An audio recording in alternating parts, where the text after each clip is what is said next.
Hi, colleagues. My name is Megan Hargrave. I'm excited to work with you guys today. I have been helping with the writing committee, early adopters committee this year in D105, and have had some great sessions with that group. And Catherine and Susan have asked me to work with all of you this afternoon around the topic of feedback and thinking about how feedback can be engaging for our students and also manageable for us as teachers. In addition, we also wanted to tackle the idea, or we wanted this to build on rather, the PD that you had done a couple weeks ago around how to utilize breakout rooms and take more advantage of the tech options that we have to use on Zoom. So I'm hoping that this will be a carry through of that and then some next steps. Just so that you all have a sense of who I am, I currently live in the Chicago area after having spent 7 years as a senior staff developer at the Reading and Writing Project in New York. So literacy is definitely my passion, but I would say more than that, my passion is making things useful and practical and reasonable for teachers and for schools and for districts that I support. I am going to offer a lot of ideas today. I do not claim to be a magician, and I do not claim that any of these ideas are perfect. And so I would ask that as I share some of these ideas, you even take your own spin on them based on the grade level and the content that you teach. As I present some ideas, just know where they come from is personal experience, and experience not only that I have had this spring and beyond, but also with all of the schools that I'm supporting right now. And so I'm hoping to bring to you kind of the best of the best, or some of the things that I have found to be most useful when it comes to thinking about these digital platforms, and then marrying that or coupling that with feedback that motivates.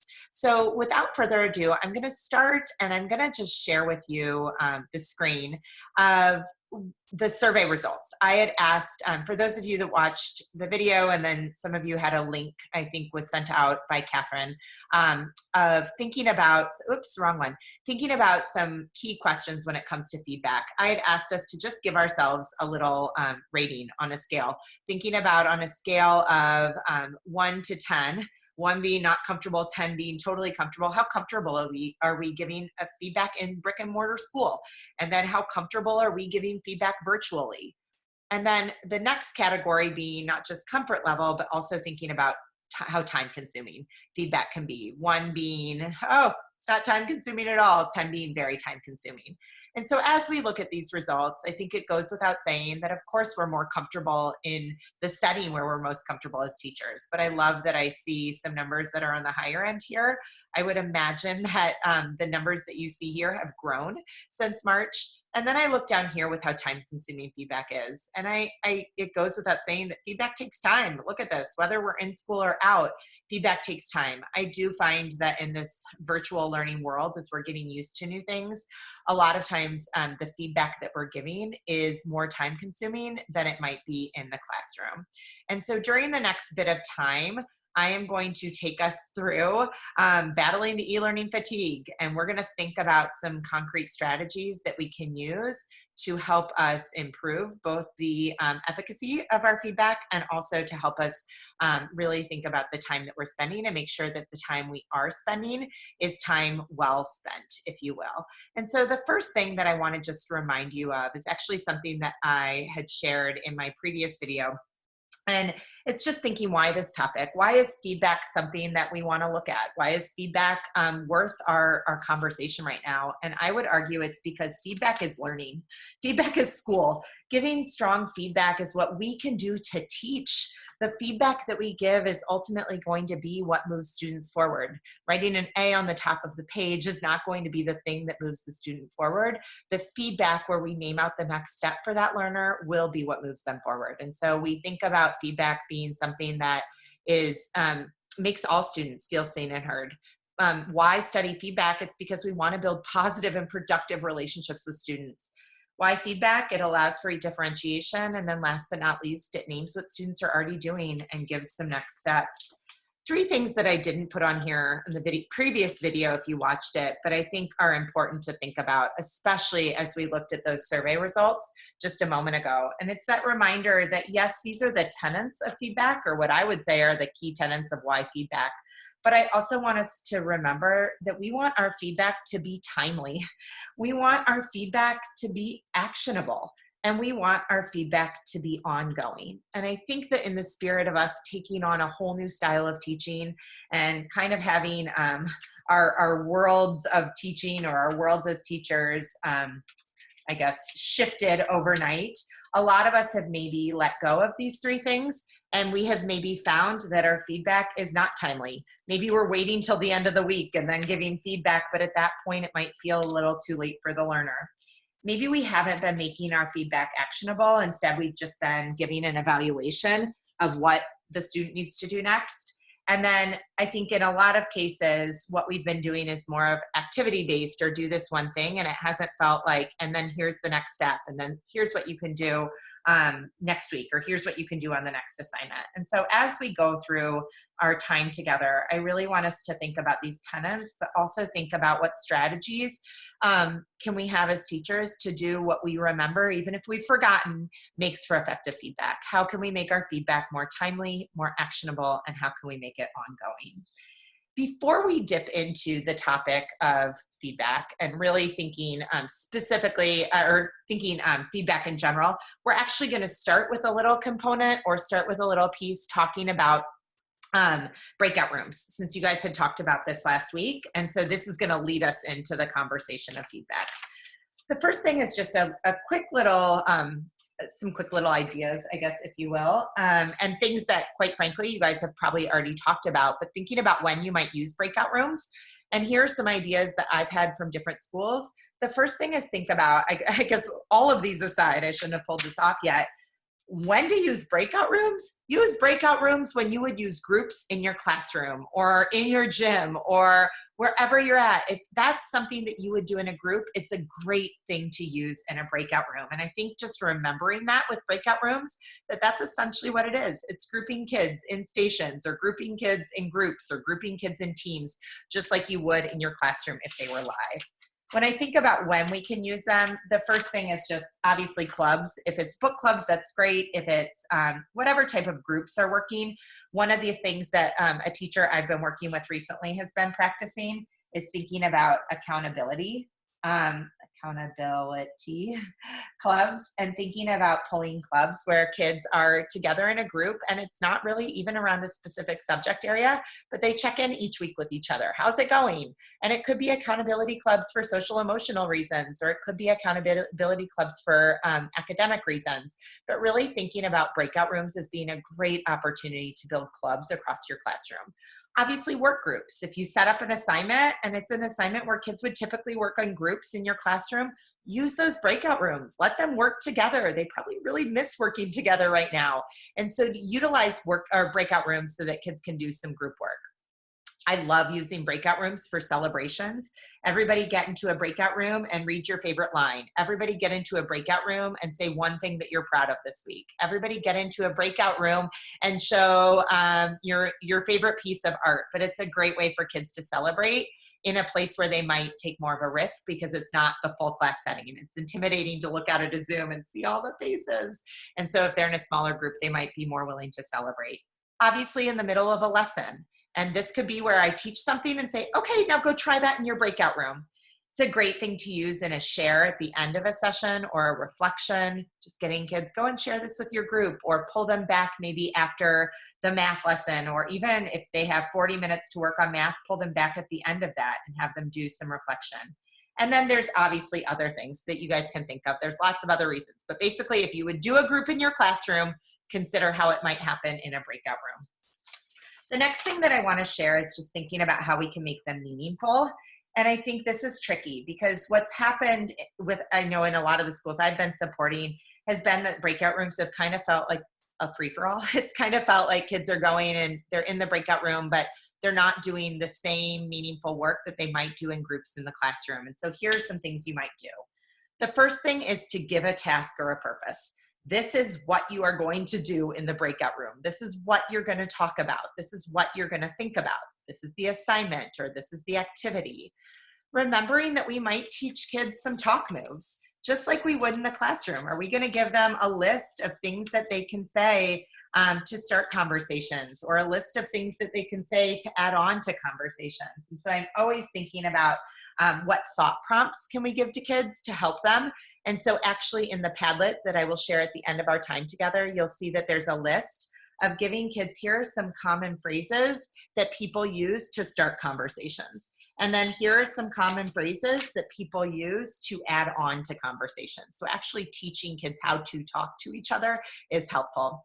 Obviously, listening moves is something that we could think about inside of our chat rooms and actually, or inside of our breakout rooms. And actually, I'm going to show you really quick, just a quick little thing that I put in your Padlet. But even teaching kids to do things like a thumbs up, smile, nod your head, a signal if I want to talk, a pat your head if you agree. There's different things that we can do to really encourage kids to do more active listening inside of breakout rooms. Something else we can do is we can build group identities. If we want things to go academic and we want them to go well, start with the social. Actually have kids like pick their accountability club name or their breakout room club name, and you can actually change the name of the group. Have them really stick with kids for multiple weeks so that it's truly a group and it's not always at random. So they're assigned groups and it's your group of the month or your group of this unit. And then consider the time. I have really found that the less time is more in breakout rooms, not 30 seconds, but maybe 3 minutes or 2 minutes. You really want to cut kids off or bring them back before they have a chance to cut themselves off. And so really think about, it's okay to interrupt kids in the breakout rooms and to bring them back, and that means that they're engaged. So our topic for today is not just breakout rooms, it's feedback. So I would be remiss if I didn't have us think about how we can give feedback in breakout rooms. And when we think about giving feedback in breakout rooms, I have 4 suggestions for you. The first one is drop a quick tip and move to the next. I actually like to make it so that my video or my face isn't showing when I go in and out of breakout rooms. I just have it so that it's the letter or the initial of my name, and M, and I'll just pop in, I'll say something, and I'll go out. Or I'll pop in, not say anything, and go out. But I find that lots of little pop-ins and pop-outs, very frequent pop-ins and pop-outs, just like we would do if kids were in a group in our room and we were floating around, has been really helpful. Another thing that you can do to give feedback is to give nonverbal gestures and cues. And it could be a thumbs up, you're doing great, keep going, say more. Or maybe when you go to a club, you could say things like, remember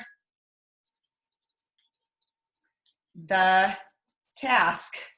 And if my face pops up and I'm in the breakout room, I can just hold this without saying anything, and I'm able to give a nonverbal cue to the group that's already talking without interrupting their conversation. Giving groups time to self-reflect. So at the end, let's say I've used breakout rooms in reading, and at the end of that reading session, pull them back. We're gonna meet in Zoom one more time in our breakout rooms. And as we meet in the breakout rooms this time, I want you to just talk about how are things going in your breakout rooms. Let's self-reflect. What could make it better? This could be afterwards. It could be immediately. Pull them all back together. And one day, you wouldn't do this every day, say, we're going to do some self-reflection on our breakout rooms, and then send them back. And then the last thing to think about is to offer full group feedback when you pull them all together. So if I close the breakout rooms and kids come back to me, I can say, okay, so class 504, whoever you are, here was one thing that I noticed was going well in your breakout rooms. Here's a next step. And so that I'm giving that feedback loop that John Hattie talks about of naming what you're already doing and giving a next step, but I'm offering it to the whole class. And I think finally giving feedback in breakouts is just letting kids know that we're there, letting kids know that we're listening, letting kids know that it matters, just as we would do if kids were in groups in our classroom. And so when we think about breakout rooms, they're a great opportunity and a great vehicle to use while kids are digital with one another. And I really think they're an opportunity to use groups that we would use in our classroom anyways. I think it goes without saying that parents tend to be a little squeamish with breakout rooms sometimes. Oh my goodness, is it safe? Can kids be there? We think that as teachers have the mindset that it's a group. In your classroom, you can't be with every table group. In your classroom, you can't be with every book group. In your gym, you can't be with every station. Instead, you lurk, or you do little lean tips and you move to the next, and you keep those plates spinning. And so as best you can have that mindset when you take these groups and you take these clubs of kids from the classroom to the virtual learning world. So next up, we've talked about why feedback. We've talked about giving feedback in breakout rooms. And before we go any further, I just want us to take a second and I want us to think about the types of feedback. And I want us to think about, actually it comes from a book that I put on the Padlet free sources that I shared, Thanks for the Feedback by Sheila Heen and Doug Stone. And they talk about 3 different types of feedback: appreciation, coaching, and evaluation. And I'm not going to go too deep into this because it's pretty obvious, but I think one of the things that I will say is at the start of this e-learning world, and honestly something we do a lot for our kids to make them feel safe and to make them feel heard, is the appreciation feedback. You're doing a great job. Keep going. I love what you did on blank. And so we're doing feedback that motivates and encourages, and we want to keep doing that. And I think it's important that when we give appreciation feedback, we show where we appreciated what they were doing. I noticed that you did this right here. And so that we're helping kids to grow from their strengths. Of course, we know that feedback can be evaluation. Give the little score at the top of the page, the 10 out of 10, the 8 out of 10, the 95%. And this is where learners really understand their progress. How am I doing in this class? How am I doing in this assignment? I think in a lot of schools that I've been supporting during e-learning, it has felt that our feedback is these 2 categories, if we think about what it is most. And that we're doing a lot of appreciation, good job, keep going, and we're doing a lot of evaluation. Here's your score. This is what I would say. This is how even the computer kicked back that you did on this assignment. The middle category is the one that I really want us to think about. How can we give coaching feedback? How can we give feedback that will help a learner improve? All of this feedback is really important, but I think especially if we're doing learning remotely, the type of feedback that kids are learning the most from in our classroom is coaching feedback. Even if our feedback is, you're doing great, the next step, or we point to a chart in the front of the room. And so how can we bring some of this coaching back to life in some of the different platforms that we are using in this e-learning world? Okay, so we'll come back to this. Appreciation, coaching, evaluation. You might even take a second now and think, what have you been doing the most? Like, do a little self-reflection. Oh goodness, I've been doing a lot of appreciation, and that's good. Or I've been doing all evaluation. You might even think, like, if you've leaned too much on one of these categories or not enough on others, if we go back to that comfort level and the time spent, does that lead you to think about anything when laid alongside of these categories, either because you're doing too much of something or too little of something, or a just right amount? And so that's always something to think about. There's some great reading in the excerpt. Thanks for the feedback. I actually put an excerpt of it. Thanks for the feedback on the Padlet of resources that I shared with you all. So the next place I want us to go is to just share with you some of the things that I have been learning with teachers or alongside teachers of platform-specific feedback. So what feedback can I give in different platforms, or how can I take advantage of the features of the platform that I'm using in my classroom to give specific feedback? And so let's start with Zoom. And we already talked about some ideas when it came to the breakout rooms, right? We know that this is all, these are all things we could think about with Zoom. But in Zoom, think about utilizing the chats and think about looking at the chat feature and giving specific feedback to the chat feature. So if I see that Nicole put a really great comment in the chat feature, I can say, Nicole, I saw that you mentioned blank, or in the chat yesterday, you said blank. And so utilizing that chat feature can really help. Long term, especially if this goes into next year, we could even think about, with that chat feature, teaching kids how to code their comments. And so if students are coding their comments on the chat feature, I might teach them, again, especially as we go into next year, that if you have a question, put a question mark and then your question. If you have an aha, put an aha. If you have an answer, put an A. And so we can actually teach kids to code their chat comments in Zoom, and so that when I go back and I give feedback on the chat feature, that's something I could think about. Another thing is to just have a class list, and maybe once a month, make sure that you're giving everybody one little piece of feedback, I would say at least, on something that you've noticed them doing in the Zoom chats, okay? And so that's really getting them to see that you're utilizing that you're looking at that. I've also found that the chats, using the chat feature is a great way to do an exit ticket. And so ask a question and they can answer the exit ticket right in that chat, and then that can be a place where you can give feedback, formative feedback for yourself or individual feedback for the next day. I think teaching kids visual cues and reactions is helpful, and you guys have already, I think, learned some of this, and I know Zoom is working on some more ideas for this, but teaching them like a thumbs up, medium, thumbs down, 1, 2, 3, 4, or 5. I've been really big on making sure that kids come to the chat room with a piece of paper. So if I ask a question and they put an answer, they can hold it up. Or if they have a question, they can type the question, or they can write the question, what do you mean? And I know they could do this in the chat box, but something about this makes it more fun, and it also helps me as the teacher see it. And so really trying to think about how we can get kids to utilize the chats and then teach them the nonverbal cues and reactions that they can be using. Hopefully we'll have more of that as time goes on. When we think about Seesaw, and again, I think many of you have already figured these things out. I'm not sharing anything earth-shattering here, but comment on student voices and videos, reacting to individual posts, not every post, but individual posts, and maybe making a commitment to once a week responding, or once a week giving individualized feedback. And so being very mindful of not feeling like you have to give feedback or written feedback to everything, but making sure that you're giving some responses. The next one is actually a similar platform to Seesaw, and it's one that I'm going to show you. I'm actually going to share my screen here and show you guys what it is. It's a great platform. It's called Padlet, and I know that some of your colleagues have been playing around with this, sorry. And this is just a place, this is actually what I'm going to share with you from today, but anybody can post a comment or post a thought or write something. They could type something, I agree, or they could type, I loved that tool, or great job. And you can either post things or students can post things. And so Padlet is a great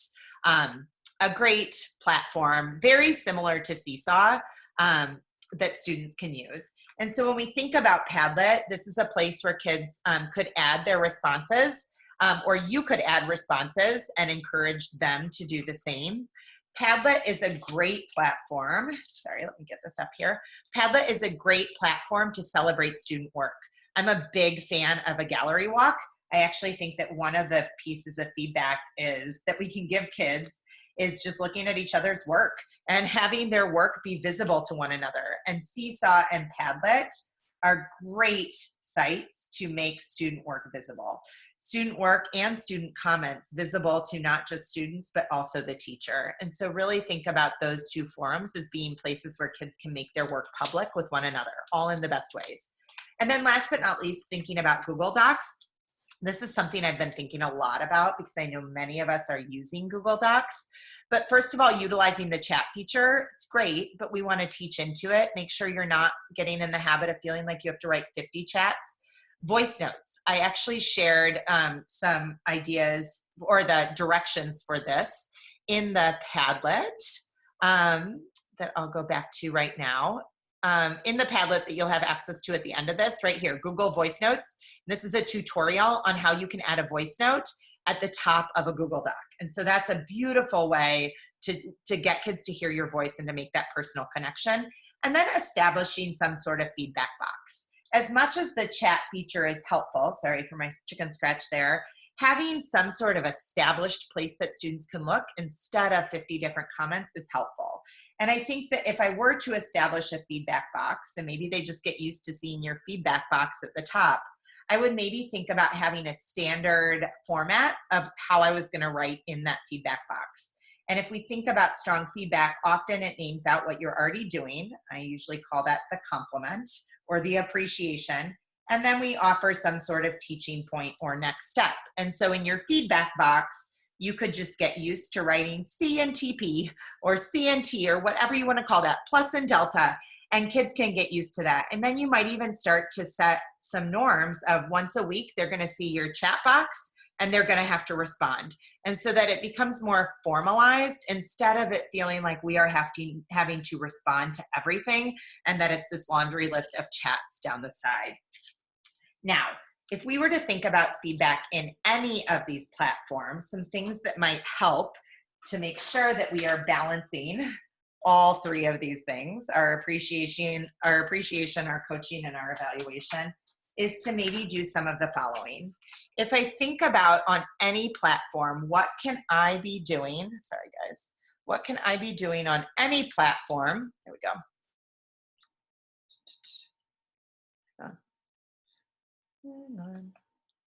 There we go. What can I do on, oops.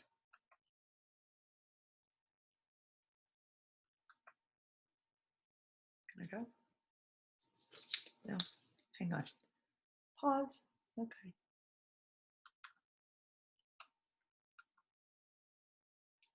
There we go. What can I do on any platform? There we go. What can I do on any platform when it comes to feedback? The first thing is have some place where all of the tools that you can refer to live, so that I'm not giving feedback that's falling from the sky, but I'm giving feedback that could be rooted in something, just like I would in the classroom. And so one of the things that I have shared that you can take a look at is really thinking about creating some sort of class interactive, or I guess class digital platform where your tools can live. And so this is an example of a teacher who just made all of their tools and charts on one Padlet. And so when she gives feedback, she can say, look at the chart under the math column, or just like it says in the writing chart, ways to spell, I would like you to try. And so if you can have a place where the tools that you would use in the classroom live, that's a tremendously helpful thing. Another thing to keep in mind when it comes to feedback on any platform, keep it manageable. I am giving you permission to do less. How do you manage feedback in the classroom? And how do students manage feedback? If we find ourselves saying 1,000 things, or saying, you know, here's 10 things you're gonna fix, students aren't taking that all in, and we can't sustain that as a teacher. So maybe as teachers, pick one thing that you're gonna give feedback on. Decide that this week I'm just going to give feedback on elaboration, or I'm going to give feedback on organization, or I'm going to give feedback on their stamina. And so really trying to keep it manageable for yourself, and remembering that you do not have to look at every single thing that students produce and every single thing that students do. One of the things that has been helpful, just back here to our tools, is to even think about having kids highlight certain parts of their writing, so that when I go to look at their work, I have a place that I can look, instead of feeling like I have to look at everything that that student did. On any platform, remember to do what works in school. Even at the start of the year, when you're able to be with your colleagues again, we could say, what are the things that work and in school, and how can we make that possible virtually? I think a lot of us took on this new teaching style, and we let go of a lot of the practices that we were used to in the classroom. And I would love for us to problem solve, and I guess not even problem solve, but just think together about what worked in the classroom and how can we take those same systems and mimic them in the virtual classroom. And then I already shared a little bit about this, but keep a focus. And you don't have to tell the kids this, but when you go to look at something or go to look at an assignment, don't sit down and think, I'm going to look at the whole assignment. Say, I'm going to look for the way that they showed their work. Or today I'm going to look at these and focus on their grammar. Or today I'm going to look at this and focus on their organization. Instead of feeling like every time you're looking at something, you're looking at everything. I think in the sheer fact that we are in a different venue, it forces us to feel like we have to look at everything. And I just want to remind you that keeping a focus is not only going to make the feedback more manageable for you as the teacher, it's probably going to make it more useful for the students in the long run and give them something that it feels that they can learn from. So on any platform that we use, thinking about some of the things that we can do to make our feedback more helpful, I think will help us move things forward. I've said it before and I'll say it again. I'm a big fan of just following the routine of give a compliment, give a next step. Name what they're already doing, say the next thing. And the more that we can think about doing that in a manageable and useful way, the better. Okay, last piece.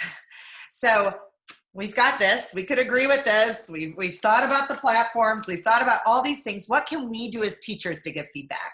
But everything I've given you so far is very teacher-centered. Like, what are we doing as teachers? What am I doing as a teacher to do all of these things? And yes, there's a lot of things that we are going to do as teachers and that we can do as teachers. But I also want to remind you that there are other types of feedback. There are other ways that we can go about meeting some of those 4 conditions that I shared in the beginning. Why feedback and these 4 conditions don't just have to be through the teacher.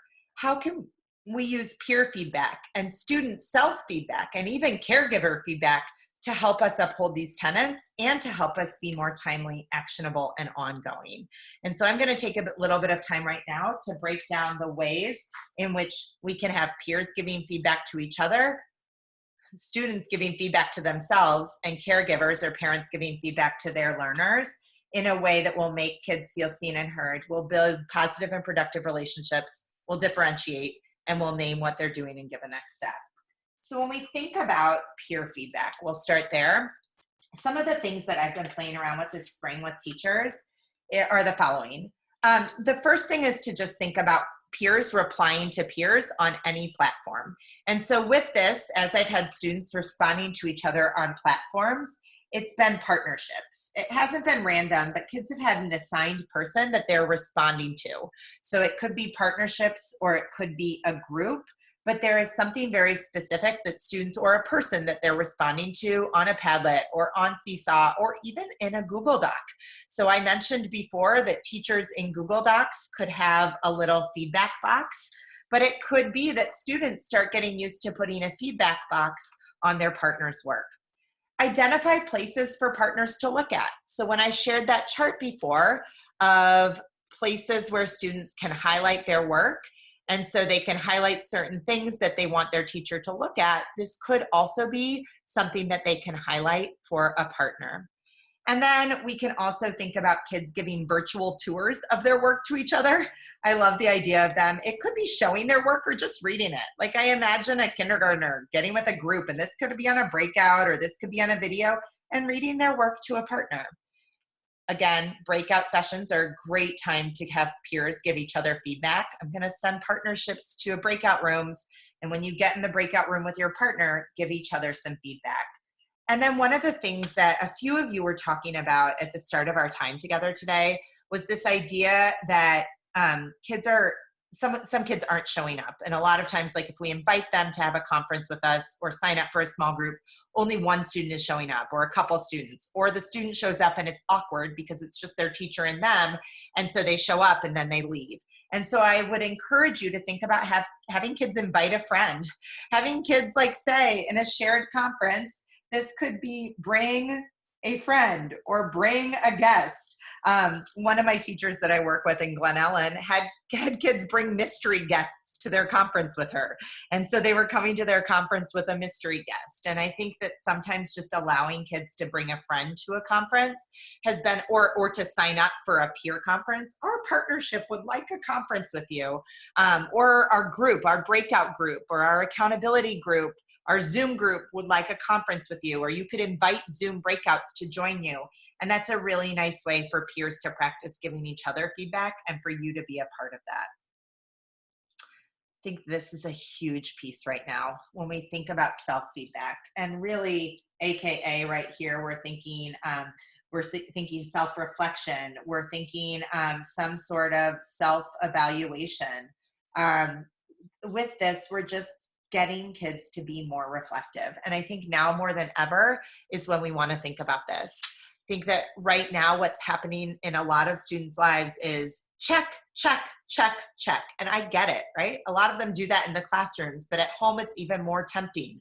It's not their usual setting. It's not where they usually learn. So they do the assignment, they flip it over and they move on. Next subject, versus in our classroom, they can't move on so quickly because maybe the next subject doesn't start for another 20 minutes, or maybe we have specials next. And so getting kids to be more mindful of their work when it's done virtually, I think is something that is well worth our time. And so when we think about self-feedback, AKA self-reflection, think about having kids do some self-reflection in a Google form. And so one of the things you can suggest or you can give them access to is a Google form. This is one I used with some writers or a teacher with writers, and it's a conferring Google form. And once a week, the kids fill this out. They write their name, they write what they want to focus on, and they give a couple written pieces. Another thing that you could have kids do, and this is for younger grades, but you could have them think even about just using one of these prompts. What are you proud of? Where are you stuck? What are you working on? And so that's something that you could do. But really thinking about at the end of each assignment, how are we getting kids to do some sort of self-reflection? Use those highlight colors or codes again. At the end of an assignment or the end of each day, have students give themselves a little 1 through 10. I am a big fan of kids doing that little rating scale, 1 through 10. And it could be a 1 through 10 on productivity, or it could be a 1 through 10 on effort, or it could be a 1 through 10 on stamina. There could be a lot of different things here, but have kids give themselves a little rating scale. For the primary grades, a lot of times I just have a 1, 2, 3. I did okay, I did good, I did out of this world. And so having kids do some sort of just quick little scale, check in with themselves at the end of assignment is really helpful. And then let's think, oh my gosh, this is a huge one. How can we help caregivers give feedback in a way that really helps with this? I've been finding they don't mean to, but even with my own sister, the feedback that she might be giving to her sons really comes across as negative and ends up being not productive. And a lot of times it's just because parents are stressed, parents have a lot going on, and they don't necessarily know what to look for or how to look for things with their students. And so if we can give them some support in that, I think it would go a long way. So when we think about caregiver feedback, you might think about giving prompts to caregivers. Like, here are some prompts that you could ask your child. And so when I think about prompts to give caregivers, that would be having the caregivers use these 3 phrases. Even I had a kindergarten teacher who had these cut up, had parents cut these up into 3 little strips, and the student had to pick which strip they wanted at the end of each day. So helping caregivers know what types of things they can ask for or what types of things they can do to really help figure out what their student might need. Teach caregivers about how we give feedback. Teach them that we name a compliment and a next step. Teach them that that's the cycle of learning. You might even share with them the John Hattie article that I shared on our Padlet. And it seems silly. I know they're not teachers, but they are becoming teachers now more than ever. And so if we can help them see that correcting everything is not always helpful, but here's what is helpful, that would go a long way. Help caregivers to have a focus. I think one thing to think about is have a monthly calendar and have a feedback focus of the week. And parents, this week, focus on your child's stamina. This week, focus on your child's organization. This week, focus on your child's time management. And it could be also specific to a content area. I think a lot of times caregivers aren't sure what to look at. And so if we can give them a lens of which to look through, I think it would go a long way. And so there's a lot of things that we can be doing as teachers. There's a lot of things that kids can be doing in partnerships. There's a lot of things that we can be doing regardless of the platform to think about how do we give feedback that is a balance of appreciation, coaching, and evaluation. But ultimately, I'm going to go back to where we started. How do we give feedback that makes kids feel seen and heard, that builds positive and productive relationships, that allows for differentiation and universal access? How do we name what kids are already doing and give a next step? And how do we get back to what we know are the things that make feedback worthwhile? How do we get back to what makes feedback timely, what makes it actionable, and what makes it ongoing? And I think that we have an opportunity as we head into next year to really think about how do we get these 3 things up and running? And it's not easy, but the more we can try some things out, play around with some things right now, see how it goes, try different sites, try some of the different ideas that I shared. And then get some feedback, give feedback to yourself or give feedback to your students. And then I think we will be equipped to have conversations this summer and come the fall, regardless of what learning looks like, of how can we use feedback as really our greatest teaching tool. So with that said, I am going to show you guys where I put together some resources for you. And I already briefly shared this, but I know the link was shared before, and I'll make sure I share it again. I went ahead and put some resources together for you on this Padlet. You'll see there's a lot of different things. There are some articles, The Feedback Fallacy, 7 Keys to Effective Feedback, some work from David Rock, some John Hattie stuff. This book, Thanks for the Feedback. Know that I am never one to say, we have unlimited amounts of time to read professional text. That is not the case. And so what I shared with you is what I think is the best of the best and what is really useful and helpful. Nothing is all that long. So if you have some time and want to dabble in some professional reading, go ahead and do that. A lot of the charts I referred to are definitely on here, including some others. Here's that Google voice note. And then I will go ahead and add these charts, these little Megan chicken scratch things that I did together with you today. I'll take a picture and add those so that you have access to those pieces. One final thing that I want to say, when Catherine and Susan and I planned this time together, we really wanted to set up flipped lesson model. We were trying to model a lot of things during this. And so that was the idea behind having a pre-session video that was recorded. And so I recorded a quick 7-minute flipped lesson. Many of you watched this. It's still accessible. It's right here. You can watch it again, or if you haven't watched it, tap into it. It's only 7 minutes. But one of the things I really tried to do during that was to think about how I was presenting myself in a way that could be engaging to the learners, or you all, my audience. And so what I did was I really, I tried to just put together, again, I don't claim to be a magician or to have all the answers, but these are things that I have learned over the past couple months with teachers. In one school district, we studied the videos that were getting a lot of views versus the videos that weren't. And we came up with some, a list of some things that we think were helping the videos that were getting a lot of views. And so right here is just a quick list, and you'll see it on the Padlet, of some of the things that you might try to make your sessions, to make your videos more engaging. It's something, it's not easy, and it's something we could always do a better job of, and we could even watch each other's videos and give each other some feedback. I hope this is helpful. I hope I gave you guys a lot of things to think about.